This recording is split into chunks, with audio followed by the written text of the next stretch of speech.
Hi guys, it's Olivia here from Olivia's Catastrophe, and today I'm here to give you the pre-Netflix Grishaverse book tag, which was created by Rachel Marie, and I'll link it down below. It was created to celebrate the wonderful news that we are getting a Grishaverse Netflix series adaptation that I am legit so excited for, because if you didn't know, I absolutely adore The Darkling.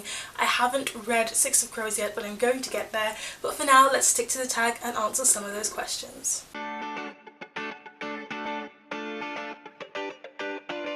The first question is Nina Better Be Plus Sized, a book with fantastic fat rep. And I'm going to try and choose books that I don't usually talk about in this tag, so I'm going to mention Fat Girl by Leah Karen. Now, this was one of the first new adult books that I read without realising it.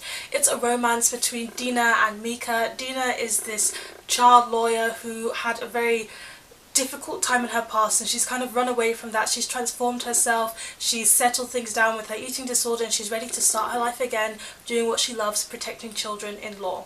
However, Mika, who is this famous man who has something to do with Dina's past, comes into her office and asks for her to support this young child who is really stuck in a sticky situation, and things go from there and they start to have a romance. And yes, I just remember reading this one when I was much younger, and I just really liked the couple. I vibed with them a lot. I totally appreciated Dina and how confident she was with her body and also with her past, because she faces so many difficult things in this book, but she handles them spectacularly well, and I don't feel like she doubts herself too much. And I just loved seeing that self-assuredness and confidence in herself, especially as when I was reading this, like when I was quite young, like 15 or something, 14 maybe.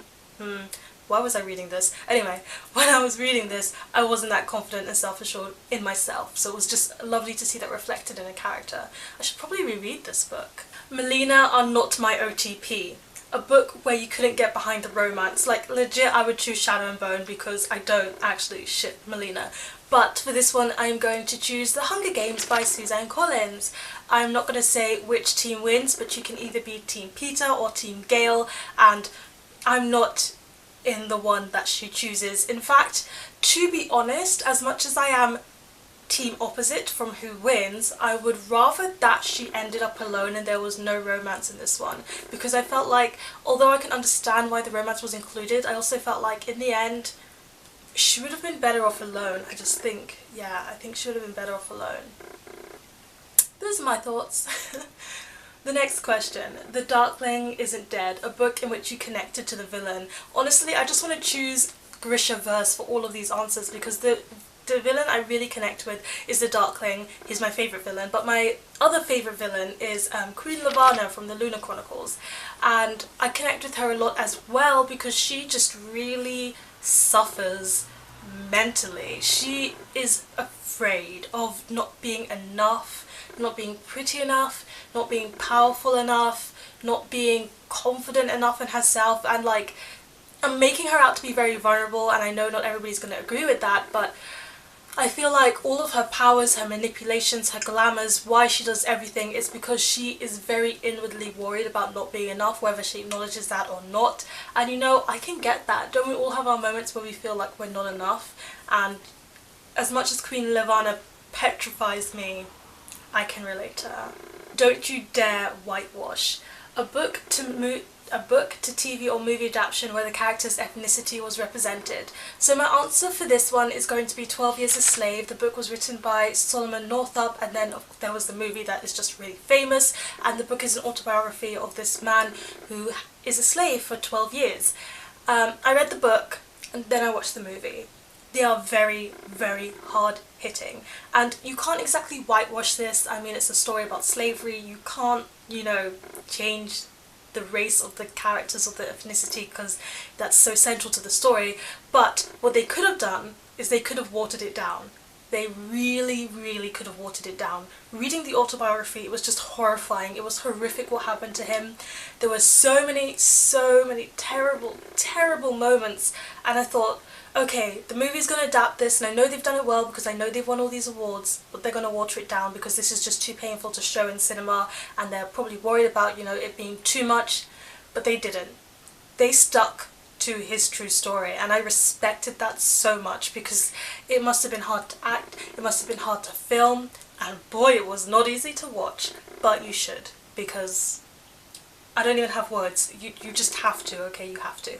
Okay, wow, that was on a tangent. Let's go to the next one. The King of Scars, a book by a beloved author you are super excited about.